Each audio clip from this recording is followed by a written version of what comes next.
अस्सलाम वालेकुम नाज़रीन, आप देख रहे हैं मेरा यूट्यूब और फेसबुक चैनल G72 न्यूज़ और मैं हूं आपके साथ आरिफ राही। सामीन, पाकिस्तान में कुछ अनहोनियां जो हैं वो बहुत होती हैं। पाकिस्तान में कानून जो है वो एक मजाक बन के रह चुका है।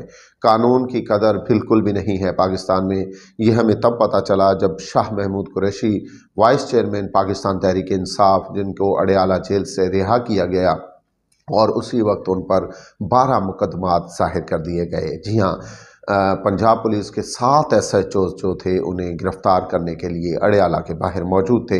और फिर जिस तरीके से शाह महमूद कुरैशी साहब को गिरफ़्तार किया गया वो यकीनन काबिल मज़म्मत अमल था, और उन्हें बाद में अदालत में पेश करके उनका रिमांड भी हासिल किया गया। लेकिन सबसे जो अहम बात और जो काबिल मज़म्मत बात यह है कि इस तरह से एक बड़ी शख्स